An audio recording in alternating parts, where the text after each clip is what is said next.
cordial bienvenida a su programa médico Avances en Salud. Como siempre, estamos complacidos de compartir con usted novedades en Avances en Salud y, por supuesto, hoy en día relacionado con el tema de la noche, con la audición, para hablar del tema central, que a continuación se lo voy a decir, la importancia de revisar la audición. Nos acompaña un gran experto. Definitivamente uno de los médicos que admiro en este rama, aunque son muy, pero muy pocos, el doctor Lucas Zelaya, médico otoneurólogo, audiólogo, foniatra, con gran experiencia clínica a nivel nacional e internacional, certificado internacionalmente, y en su centro audiológico Auris tiene aparatología de vanguardia que no hay que envidiar a ningún país del mundo, ayudando a miles de personas en nuestro país, guiándoles para tener mejor educación con respecto a su audición, diciéndoles de forma ética y profesional realmente lo que ellos tienen en ese momento y, de acuerdo a su situación, a su diagnóstico, su tratamiento. Un centro muy completo, el Centro Audiológico Auris, donde se cuenta no solamente con la aparatología que le comenté, sino también con estudios eficaces, muy científicos, avalados internacionalmente, supervisados por el doctor Lucas Zelaya, así como también un laboratorio del cual él nos va a explicar a continuación. Bienvenido, doctor Lucas Zelaya. Gracias, doctora. Muchas gracias por la invitación, muy amable. Cuéntenos de qué está haciendo hoy en día el Centro Audiológico Auris, doctor. Ya le avancé un poco a los televidentes. ¿Qué cuenta? Actualmente yo sé que se está actualizando constantemente, pero cuenta con innumerables servicios. Sí, claro, tenemos muchos servicios para la sociedad que incluyen el grupo de médicos especialistas. Yo creo que es importante eso. Yo creo que nosotros no podemos permitir que nuestra salud esté en manos de personas con poco entrenamiento. Tratamos de visitar a un cardiólogo para que sea el que mejor vea nuestro corazón, tratamos de que sea un neumólogo que nos vea las vías respiratorias, tratamos de que sea un internista, el médico que atienda las enfermedades de un adulto, de un pediatra, de un niño. O sea, tratamos de que haya la medicina con las personas con la más alta calidad. Tratamos de tener, por lo tanto, nosotros médicos con especialidad para poder nosotros dar las mejores opciones a las personas, ya que acá no solo depende de hacer pruebas, sino que también de hacer diagnósticos correctos, tratamientos correctos, ayudar a las personas, ayudar a las familias. Se da el servicio por médicos especialistas. Está la doctora Sofía Discoa, que es especialista en audiología, fonetría, otoneurología también. Estoy yo también en ese ramo. Tenemos presencia de un neurocirujano, el doctor Javier Sánchez, la doctora Ivette Zelaya como médico especialista en rehabilitación. Tenemos también con nosotros a un médico psiquiatra, la doctora América Chirinos. Está también con nosotros terapistas de lenguaje, tenemos psicólogos, tenemos personas entrenadas en diversas áreas, tenemos ingenieros biomédicos. O sea, es todo un grupo de trabajo procurando tratar de hacerlo mejor para la persona desde el punto de vista del diagnóstico, todo lo que es el apoyo, ya que hay mucha comorbilidad y problemas que pueden estar presentando las personas en estas áreas que necesitan apoyo.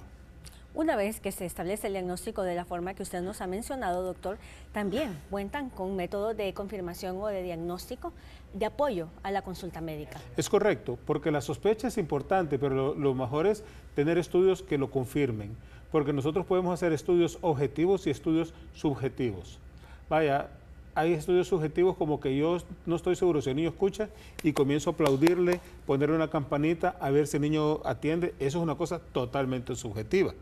Existen medios objetivos como medir la función de las células del oído interno, que se llaman emisiones otoacústicas, como hacer el trazado eléctrico del sonido hacia el cerebro, que son los potenciales evocados auditivos de tallo, los estudios de impedanciometría clínica, que es la timpanometría y reflejos estapediales, que nos sirven para medir oído medio y cómo se activa el reflejo ante la presencia de un ruido, que nos ayuda para nosotros influenciar la audición. Los estudios de audiometría, que aunque son estudios muy certeros, no dejan de tener su pequeño grado de subjetividad en algunas personas. La acufenometría, que son estudios para el tinnitus, todo lo que son las pruebas vestibulares, el uso de videolentes para poder hacer la evaluación en el consultorio, la videonestemografía computarizada para las pruebas para atender a los pacientes con problemas vestibulares, o sea, hablando como estudios, y luego todo lo que son los protocolos de tratamiento de las diversas enfermedades, porque lo importante no solo es encontrar una enfermedad, sino que tratar de tener un protocolo como el cual se debe tratar de manera científica. Así es, doctor, y por eso es que es necesario recordarle a ustedes la importancia de revisar la audición. El doctor nos va a hablar acerca de todas las edades, por qué es importante revisar en los niños, adolescentes, adultos jóvenes, adultos mayores, todos en diferentes etapas lo necesitamos de acuerdo a lo que el doctor nos va a explicar. Cuéntenos, doctor, en los recién nacidos, que a veces no le tomamos importancia, creemos que porque los niños no hablan y demás, no es necesario revisarlo. Usted nos va a decir cuáles son las condiciones especiales y cuándo visitar a un especialista. Claro, lo ideal es que todo niño recién nacido tiene que tener revisada la audición. Eso es lo ideal. Fíjense que cuando se hacían los estudios para poder determinar a qué niños se les podía estudiar la audición de recién nacidos, se empezaron a tratar de ver cuáles eran los factores de riesgo importantes. Entonces se decía, bueno, niños que pesan menos de 1.500 gramos al nacer, niños que estuvieron con un Apgar menor de 4 al nacer, niños que tuvieron aumento de las bilirrubinas y tuvieron que sacar la sangre, es decir, un kernicterus, niños que estuvieron en cuidados intensivos neonatales, niños bajo ventilación mecánica asistida, niños que usaron antibióticos que pueden dañar el oído, niños que estuvieron con sepsis neonatal. Hay una serie de variables que pueden dañar el oído. Cuando empezaron en Estados Unidos a estudiar a estos niños, se hizo que obligatoriamente iban a investigar a los niños con factores de riesgo al nacer, para tratar de identificar lo más temprano posible la pérdida auditiva. Se buscaron intencionadamente a todos esos niños con factores de riesgos. La sorpresa que llevaron los médicos en Estados Unidos fue de que después de hacer todas estas estrategias e inversiones, seguían detectando la audición, la pérdida auditiva hasta los 3 años de edad. Muy tarde para el desarrollo de un niño. Entonces se encontraron que había un 50% de niños que nacen con pérdida auditiva, los cuales no tienen ni un tan solo factor de riesgo.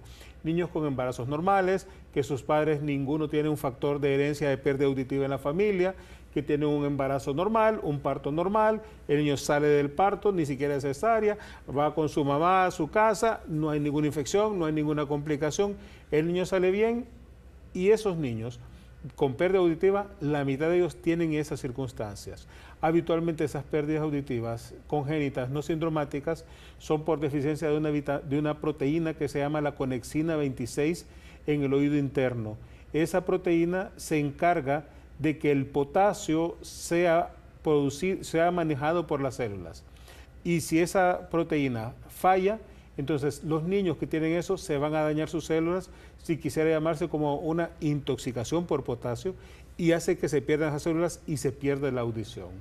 Entonces, ya que tenemos una mitad de niños, los cuales no tienen ni un tan solo factor de riesgo, idealmente todos los niños al nacer deberían de tener estudios auditivos para descartar pérdida auditiva. ¿Por qué es tan importante eso? Porque vaya, se dice, no, si no escucha bien no es para tanto. No, sí es importante porque la audición es vital en el ser humano para el desarrollo del lenguaje. O sea, el lenguaje nosotros tenemos todo el potencial de desarrollarlo como humanos, pero el máximo estímulo para que nosotros desarrollemos el lenguaje viene del estímulo ambiental. Y si yo soy una persona que cuando nací no estoy escuchando bien, el que escucha no es el oído, es el cerebro. Y las zonas del cerebro que escuchan se conectan con las zonas del cerebro que manejan el sentido de las palabras. Entonces yo estoy llenando códigos en un cerebro pequeño, estoy llenando información. Si esa información falla, yo voy a tener espacios en blancos en un cerebro. Si el niño, al estar embarazada la madre, a los 5 meses de embarazo se forma el oído, o sea, a las 20 semanas de gestación. Si el niño nace con pérdida auditiva, al nacer tiene 20 semanas sin haber tenido estímulo auditivo.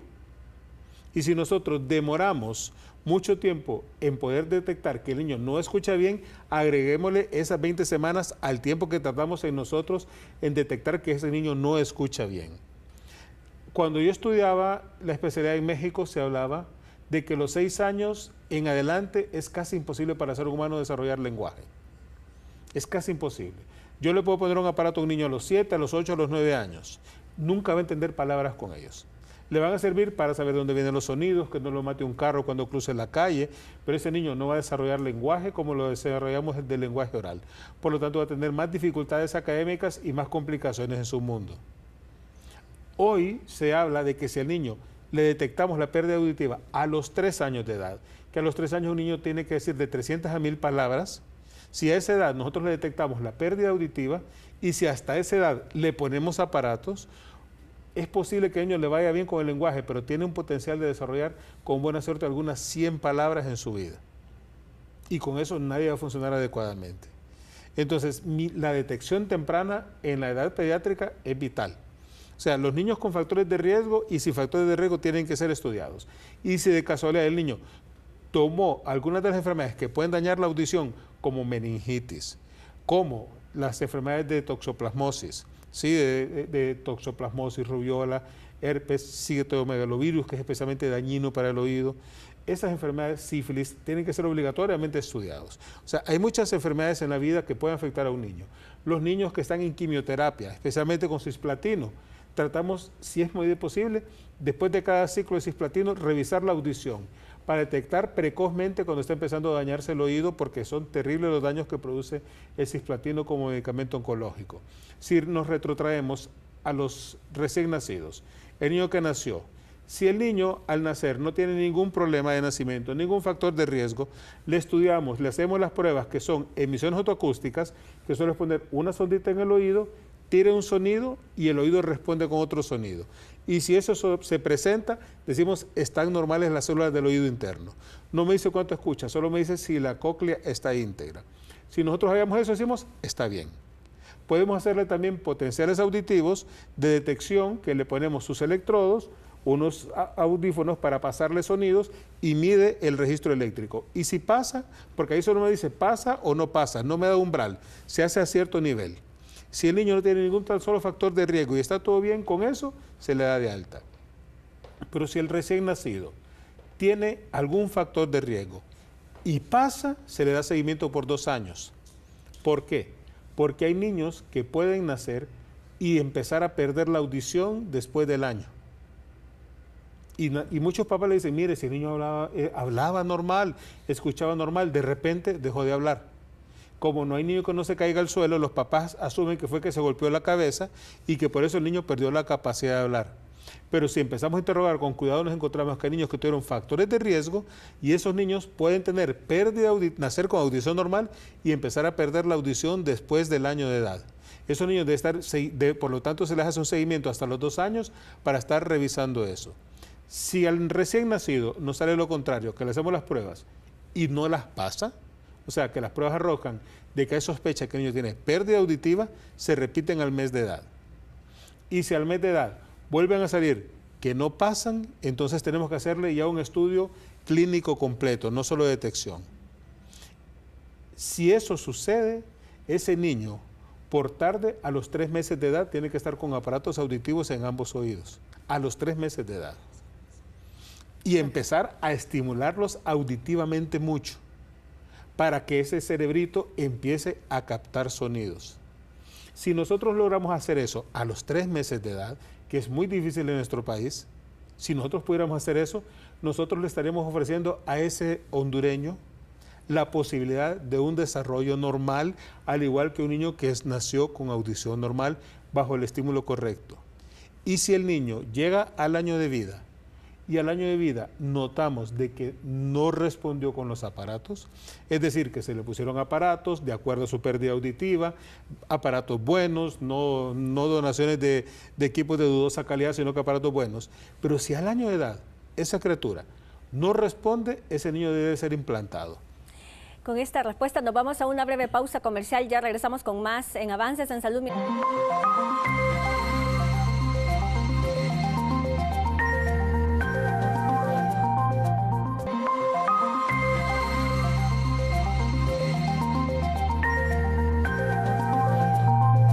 Continuamos en Avances en Salud, estamos hablando acerca de la importancia del por qué revisar nuestra audición. El doctor nos hablaba qué pasa con los recién nacidos. Pareciera que los casos son aislados, que no es frecuente, pero en realidad tengo muchas conocidas que han tenido problemas con sus niños debido a la audición.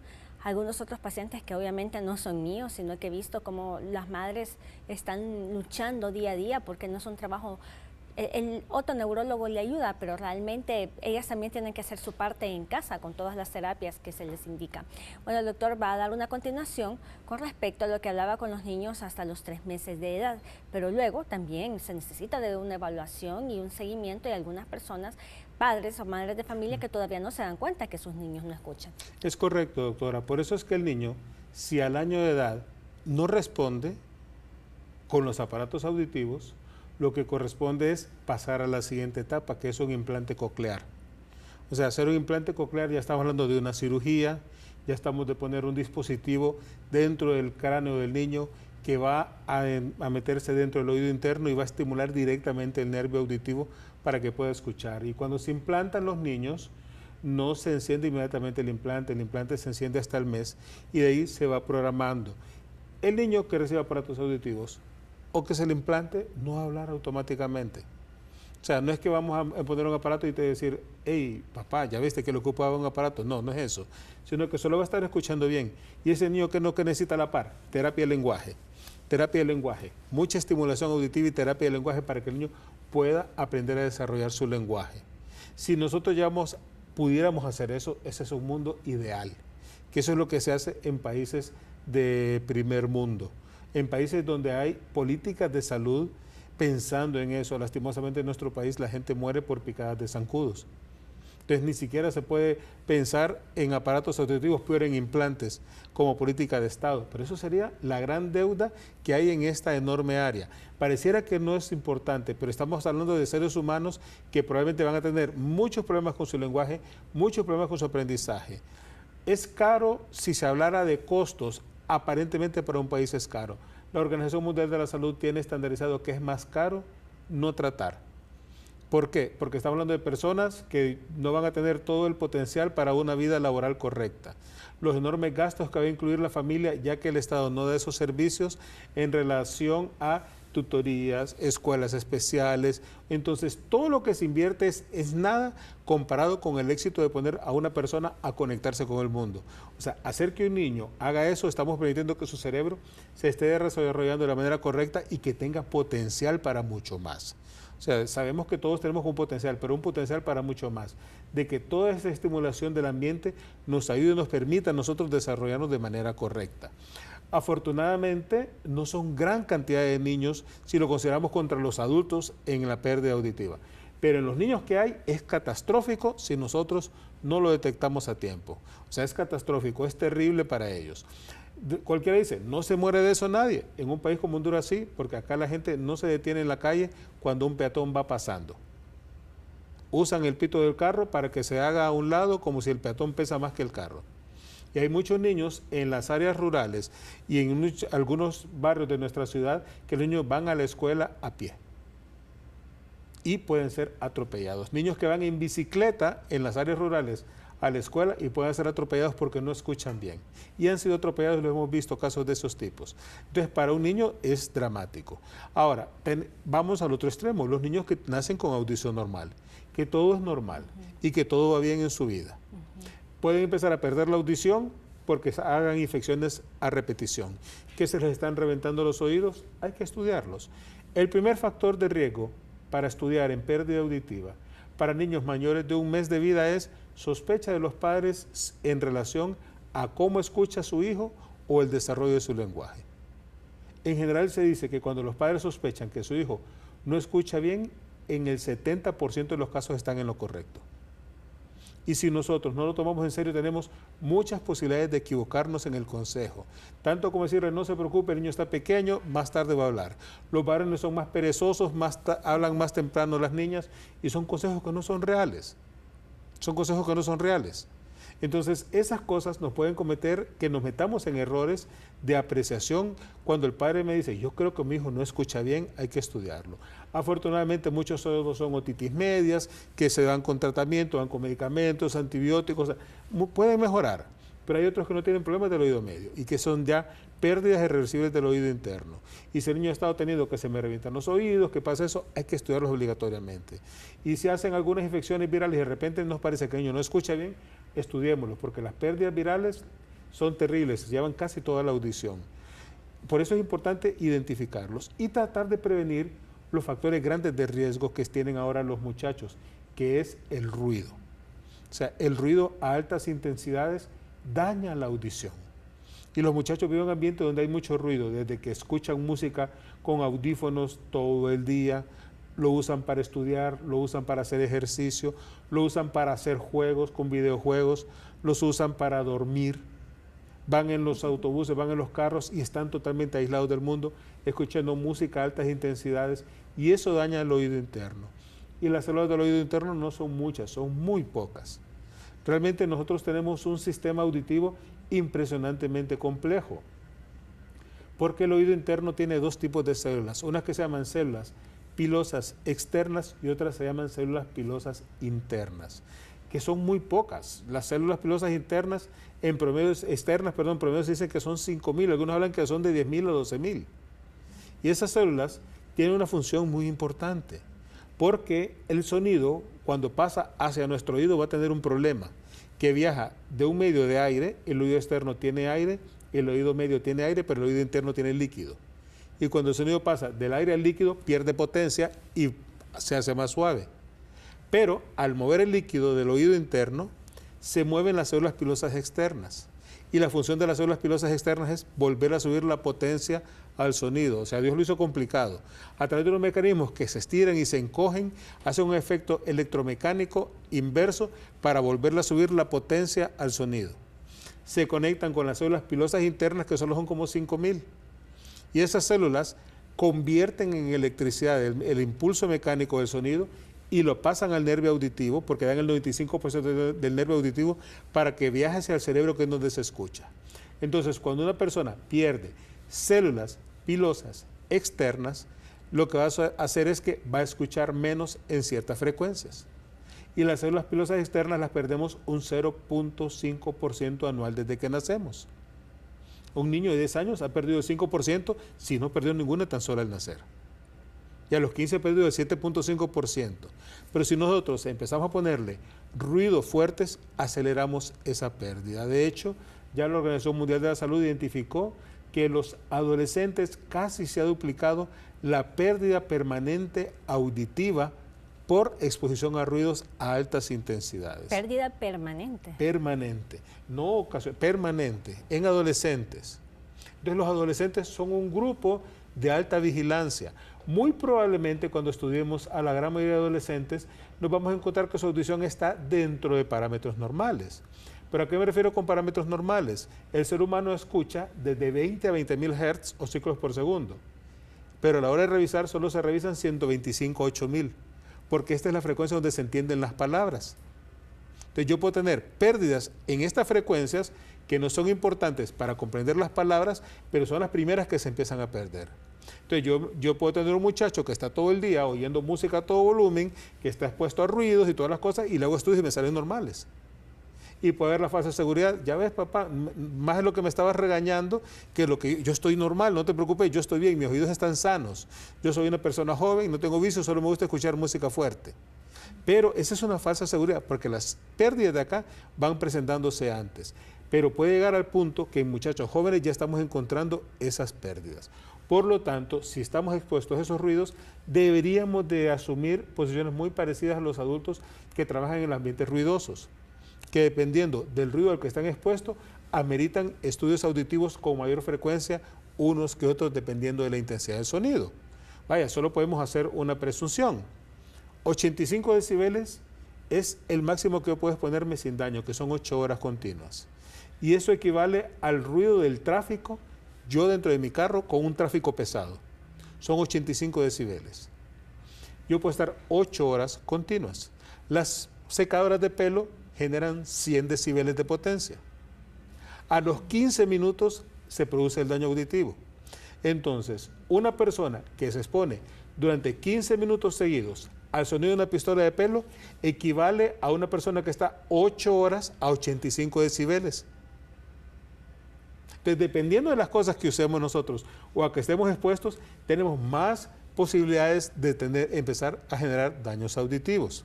Entonces, los muchachos ya van a conciertos, van a bares, van a discotecas, van a fiestas, los que se portan bien van a iglesias, algunas iglesias tienen igual o más ruido que los conciertos. Entonces, estamos en un ambiente donde hay mucho ruido. Y esos muchachos deberían de ser estudiados. Y deberíamos nosotros de intervenir para que no estén mucho tiempo exponiéndose a esa frecuencia sin daños auditivos.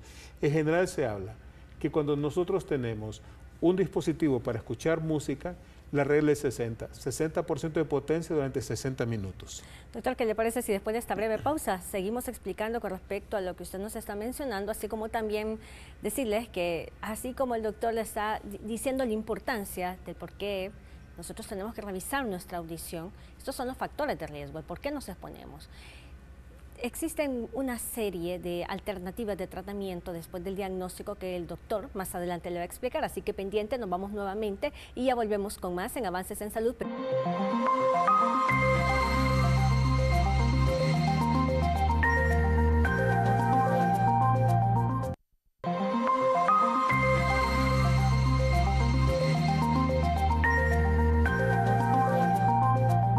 Muchas veces nos confiamos, y yo creo que todos en cualquier etapa de la vida, a veces sentimos hipoacusia o que no escuchamos muy bien en uno de nuestros oídos, a veces en ambos.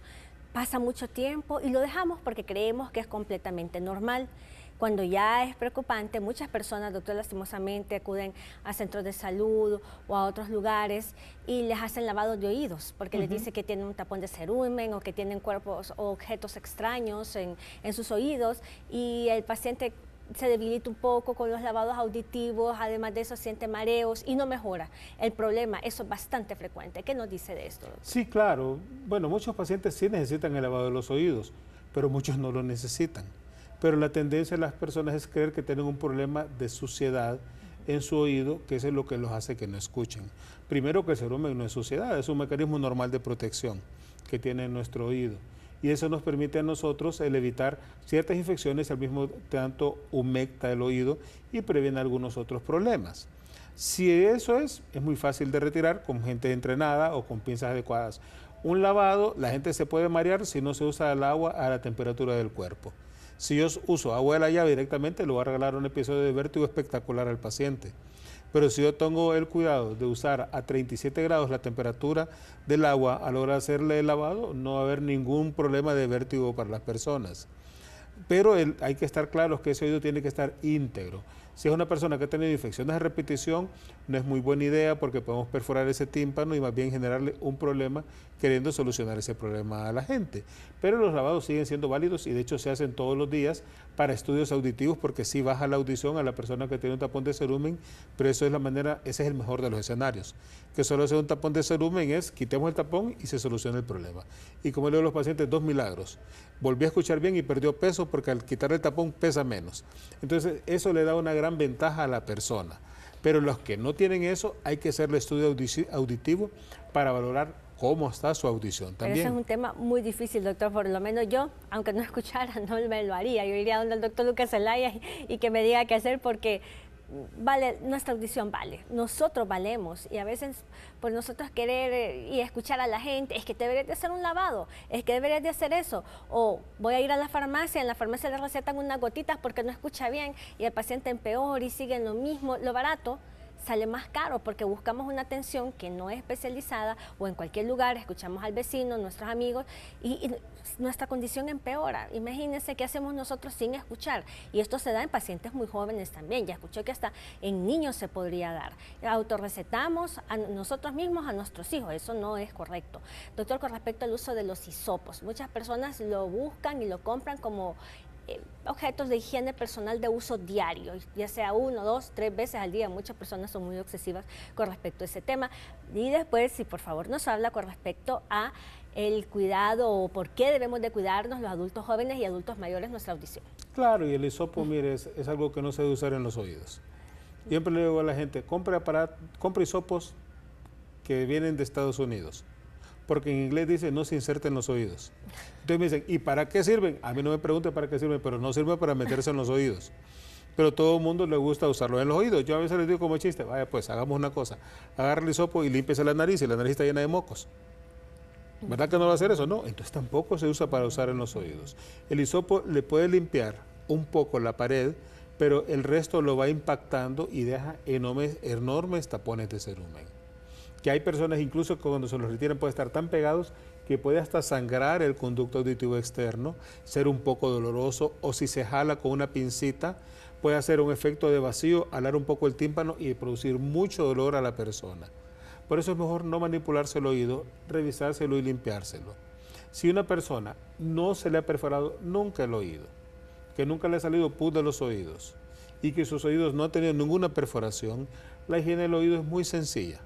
Cuando se bañe 1 o 2 veces a la semana, cuando haya agua, lógico, y que el agua sea tibia, cuando se pone el champú, que el champú entre en la oreja y después que el agua entre y salga y se seque por fuera. Esa es la higiene del oído. No necesita hacer más nada. Y si no, que un profesional le limpie sus oídos para poder revisarle eso si es necesario, pero en la gran mayoría de los casos no es necesario, porque el organismo tiene un mecanismo de limpieza que saca el cerumen hacia la parte externa con la descamación de las células de la piel del oído externo. Entonces eso en la mayoría de los casos no es un problema importante. Doctor, ¿por qué muchas personas tienen mayor predisposición a tener infecciones del conducto auditivo externo o de infecciones odontológicas? Habitualmente es en personas alérgicas, las más importantes. O sea, la base alérgica hace que las personas tengan más facilidad de hacer procesos infecciosos. Algunos es por humedad, ya en adultos mayores podemos tener personas diabéticas, que es más fácil que tomen infecciones no solo en los oídos, sino que en cualquier otra cavidad del organismo. Ya sabemos en las infecciones vaginales en diabéticas, que son un poquito complicadas, hacen más fácilmente. Pero en general las personas alérgicas tienden a tener más problemas. Es muy difícil tener personas con problemas de oído medio a repetición que no sean riníticas. La rinitis es la base que conlleva a llegar a esas cosas. Entonces, un tratamiento correcto es tratar adecuadamente la rinitis para que eso no se llegue a ese extremo de infecciones a repetición en las personas. ¿Por qué es necesario cuidar nuestra audición o revisarla en personas adultas mayores y adultos jóvenes también? Porque podría darse el caso. Yo creo que acá el problema más importante, doctora, es el hecho de que nosotros tenemos una concepción de que usar aparatos auditivos es discapacidad, es vejez, es ridículo y no quiero que se me diera un aparato si lo llegara a usar. O sea, primero que me convenzan, pero que lo llegara a usar no es eso. Yo escucho bien, entiendo bien, el problema es que las personas que están a la par mía no hablan bien, no pronuncian bien, hablan entre palabras y por lo tanto ellos son el problema, no soy yo. O sea, existe mucha negativa en la persona en relación a su estatus auditivo. Si estamos asumiendo que yo ya tengo 40 años, he perdido el 20% de las células auditivas del oído interno. Si tengo 50, he perdido el 25%. Si he tenido 60, el 30%, solo por edad. Exposición al ruido le agrega daños terribles. Diabetes aumenta el doble o el triple que los no diabéticos. Hipertensión lo aumenta y muchas infecciones lo pueden producir. Entonces, el no escuchar bien se puede convertir en un gran problema a corto, a mediano y a largo plazo. ¿Qué es lo primero que puede pasar en las personas? Desde tan temprano como un mes de empezar a perder la audición, nuestro cerebro se modifica. Las áreas temporales que están acá, que sirven para escuchar, dejan de ser usadas para audición porque el cerebro necesita comunicarse. Y como mi cerebro estaba diseñado para recibir sonido de los dos oídos en el cerebro y no lo estoy haciendo, mi cerebro usa estas áreas ahora por la vista. Y la vista se apropia de esto y la persona empieza a leer los labios, a ver a la gente hablar, a tratar de identificar qué es lo que está diciendo. Como yo tengo toda una memoria lingüística, la corteza frontal premotora la empiezo a activar para tratar de adivinar qué es lo que está diciendo la otra persona. Entonces a veces dicen una cosa y yo contesto otro. Se ríen y me enojo. Entonces como no entendí, me hablan más fuerte, no me grites que no estoy sordo y me molesto. Entonces eso es un poco difícil para las personas darse cuenta que están empezando a perder la audición. Cuando empiezan a perder la audición dicen, no, pero para lo que yo hago está bien, yo no necesito mucho escuchar muy bien. O sea, yo tengo una vida muy tranquila, no soy una persona de alto rendimiento y por lo tanto no necesito mucho. Incluso cuando yo estudiaba, como usted sabe en la medicina cambian tanto las cosas, era un pensamiento que era muy, está bien, no se preocupe, no ocupa gran cosa. Lo estamos vigilando anualmente y cuando esté muy mal ya le ponemos aparato cuando ya le cueste. Ok, hubo un estudio interesante que fue hecho en Francia, en Burdeos. El estudio se llamaba autoevaluación de la audición, pérdida auditiva Aparatos Auditivos y Cognición. Fue publicado en la revista Americana de Geriatría. En el 2014 fue publicado ese estudio. Hicieron un seguimiento de 3.675 personas durante 25 años para poder identificar cómo les iba en relación a la audición y sus procesos de cognición de memoria.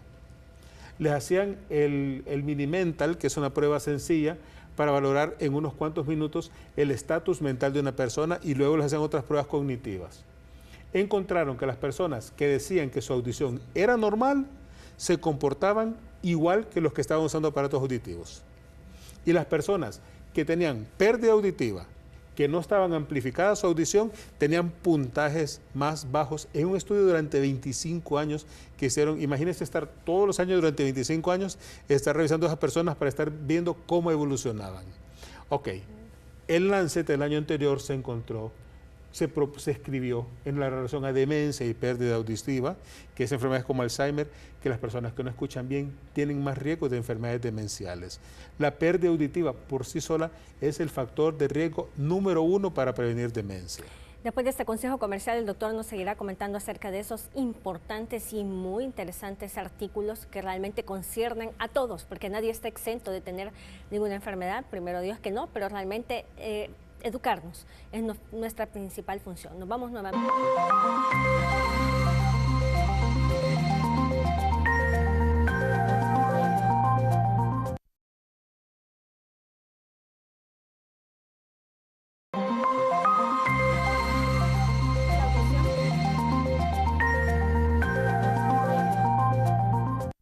Estamos con el doctor Lucas Zelaya, autoneurólogo, hablando acerca del por qué revisarnos nuestra audición. Ya nos ha hablado claramente y con base científica acerca de los cuidados y también orientación médica, que es vital y esencial para nuestra salud auditiva. Ahora el doctor nos va a hablar un poco con respecto a los adultos mayores, que sabemos que es uno de los motivos de consulta más frecuentes. Los demás no se dejan atrás, sin embargo, sabemos que a medida pasa la edad también aumentan los riesgos de la pérdida auditiva. Doctor. Claro, doctora, está claro que a los 65 años 1/3 de las personas tienen pérdida auditiva, de 3-1, y que después de los 70, de 3-2 tienen pérdida auditiva. Es bien frecuente, eso va aumentando. Entonces, volvemos al punto previo. ¿Qué es lo que encontró esa investigación de Lancet? Que las personas con pérdida auditiva tienen más posibilidades de desarrollar enfermedades demenciales como el Alzheimer. No es que me va a dar Alzheimer por no escuchar bien, no, tengo más riesgos. De las enfermedades demenciales tenemos un 65% que no podemos prevenirlas porque hay un factor genético. Pero en las que se pueden prevenir, en ese 35%, la pérdida auditiva es el 9% de eso. Hipertensión solo es el 2% para demencia. Diabetes solo es el 1% para demencia. Poca educación, que es menos de secundaria, es el 8%. Entonces la pérdida auditiva es dramática para eso. De hecho, la edad más temprana en la cual se demostró que una pérdida auditiva puede desencadenar los factores de demencia son los 55 años. Entonces, ¿qué es lo que se dice ahora? Que las personas mayores de 50 años deberían de empezar intencionadamente a revisar su audición. Si la audición está normal, no pasa nada. Se le puede estar viendo cada 2-3 años dependiendo de cómo evolucionen. Pero si hay pérdida auditiva, aunque no sea muy importante, hay que tratar de que la persona use aparatos auditivos para proteger su cerebro. Para proteger su cerebro. Las personas mayores que no escuchan bien, aparte de no escuchar bien, se les agrega los problemas de aislamiento social y depresión. La gente ya no está en reuniones, ya no va porque no entiende, le cuesta entender, ni siquiera en las comidas familiares está a gusto, se deprimen por estar encerrados todo el día en el cuerpo, tienen menos movilidad física porque casi no salen, tienen más riesgos de caídas y como hablábamos la última vez que estuvimos acá en el canal, las personas que no escuchan tienen más riesgo de caerse que las que escuchan normalmente, porque por el solo hecho de no escuchar bien, hay mecanismos que explican el por qué las personas se empiezan a caer más frecuentemente si no está amplificada la audición versus la amplificada. No es que estamos hablando de una cura milagrosa para todos los problemas del cuerpo, no. Pero las personas que no escuchan bien no están atentos a todo porque tienen que estar pendientes de algo. Y entonces muchas veces están moviendo la cabeza constantemente a diferentes ambientes para estar pendientes de todos y es más fácil que se caigan. Al mismo tiempo estas personas tienen más riesgo de accidentes y las caídas tienen más riesgo de muerte. Y el deterioro cerebral real es cognitivo, es real en las personas que no escuchan bien. Entonces estamos hablando de que el no escuchar bien no solo es el que yo escucho menos, habla muy más fuerte, gríteme más fuerte, o mi solución es que yo tengo más fuerte el televisor y como es mi casa, yo pongo el televisor al volumen que quiera y a nadie le importa. Y yo pongo el radio al volumen que quiera y a nadie le importa. Pero este no es lo correcto, porque no estamos escuchando de manera correcta y nos estamos aislando de la comunicación con las personas. Helen Keller era una persona que tuvo una doble discapacidad. No veía y no escuchaba. Ella dijo de que la pérdida de la vista la alejó de las cosas. La pérdida de la audición la alejó de las personas. Entonces, la pérdida auditiva es terrible, lo aísla del mundo a la gente. Si la gente cuando vuelve a usar aparatos, les digo, ¿verdad? Es como que volvimos a la vida. Volver otra vez a escuchar, a platicar. O sea, la gente se siente tan feliz al hacer esas cosas y pensar que estamos ayudándoles a proteger su cerebro. Y no es asustar. Y como la gente, y no es vender miedo. Porque asustar con información científica es inmoral. No, es que son los datos científicos que hay hoy por hoy. Desde el estudio que hizo el grupo de Johns Hopkins, en el cual agarraron a personas con pérdida auditiva, independientemente de la edad, les hicieron pruebas cognitivas contra personas de su misma edad que escuchaban normal. Y todas las personas con pérdida auditiva daban puntajes más bajos en situaciones de memoria y cognición que las personas con audición normal. No importa cuántos años tengan 15, 20, 30, 40, 50 años, dan puntajes más bajos en memoria y cognición. Por lo tanto, si nosotros queremos ayudar a las personas, cuando nos dicen, doctor, una vitaminita para el cerebro, claro, póngase anteojos y escuche bien. Porque necesita mirar bien y necesita escuchar bien para funcionar bien. Y si tiene cataratas, opérese esas cataratas para que mire bien y para que escuche bien, use aparatos, porque si tiene pérdida auditiva, porque esa es la vitaminita de su cerebro. Las otras cosas no le van a ayudar. Si usted quiere que su cerebro vuelva a trabajar normal, tiene que necesitar ese constante estímulo externo. Doctor, ¿todo paciente con pérdida auditiva en la tercera edad necesita aparatos auditivos? No necesariamente, pero lo ideal es que sí. Pero no necesariamente, pero lo ideal es que sí. Tenemos una enorme negación en las personas. Pero antes decía, ¿a qué se dedica? ¿Qué hace usted en la vida? Entonces, aparentemente solo era para el que está trabajando, pero el que no trabaja, el que ya está retirado, el que solo pasa disfrutando de los nietos y que tiene una jubilación y que no necesita gran cosa, aparentemente no era importante. El problema es que esta gente se nos están empezando a demenciar. Es decir, están empezando a desarrollar problemas parecidos al Alzheimer y no los tomamos en cuenta. Y hay pacientes, doctor, de 80, 90 años que tienen pérdida auditiva notoria, claro, y que se creen los familiares, bueno, es que ella es un señor, ya no escucha, y lo dejan así, doctor. Se tiene que llevar a estas personas, obviamente, a consulta especializada para claro, que utilicen sus aparatos auditivos. Claro, pero hay una salvedad de una situación, que al igual que en los niños pequeños, después de cierta edad no desarrollan lenguaje porque su cerebro deja de hacer conexiones, en las personas mayores sucede exactamente lo mismo. El cerebro ya no reconoce las palabras, no hay conexiones porque como el cerebro se modificó para funcionar, para comunicarse y tiene muchos años haciendo eso, las personas empiezan a perder el significado de las palabras. Y cuando lo más normal es, hable un poquito más fuerte para escuchar mejor, cuando nosotros hacemos pruebas auditivas, no la audiometría, sino que la logoaudiometría, una audiometría de palabras, cuando se le empieza a subir la potencia del sonido en el audiómetro, a las personas que tienen ese problema, en vez de subir, empiezan a bajar y empiezan a comprender menos cuando les empiezan a subir el volumen, por decirlo, subir la potencia. Entonces, esas personas es posible que ni siquiera el mejor aparato les ayude. Y le ponen aparatos donde dicen, escucho un montón de ruido, pero no entiendo nada. Y esas personas, lastimosamente, ni un aparato ni un implante coclear les va a servir. Esas personas solo son beneficiarias a lectura labiofacial. Y si desgraciadamente ya no miran bien, están bien fregados, porque les cayó el síndrome de déficit multisensorial. Entonces, si nosotros caemos en manos de personas que no saben hacer estudios auditivos de verdad, porque hay muchos aventureros que nosotros tenemos en nuestro país que hacen esas cosas olímpicamente como si supieran mucho y le ponen aparatos a todo mundo, se va a encontrar que hay personas que no se benefician ya de los aparatos. Así es, doctor. Nos vamos a una breve pausa comercial nuevamente y ya regresamos para cerrar con broche de oro Avances en Salud.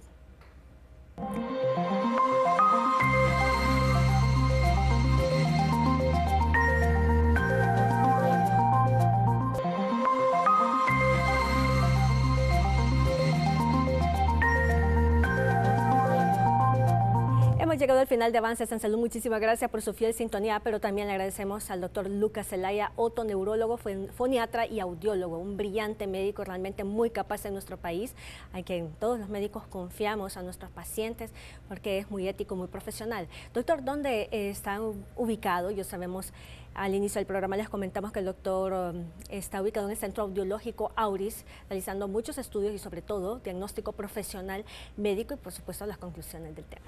Sí, doctora, gracias. Estamos en la colonia Rubén Darío, en la colonia Venecia, en la calle Venecia, perdón, entre Cybex y el Cenáculo. Con todo gusto estamos allá a la orden desde las 9 de la mañana. Hay personal atendiendo de lunes a viernes y los sábados por la mañana. Muchísimas gracias, doctor. Lo esperamos en una próxima ocasión y a todos ustedes que están en sus hogares. Buenas noches y bendiciones.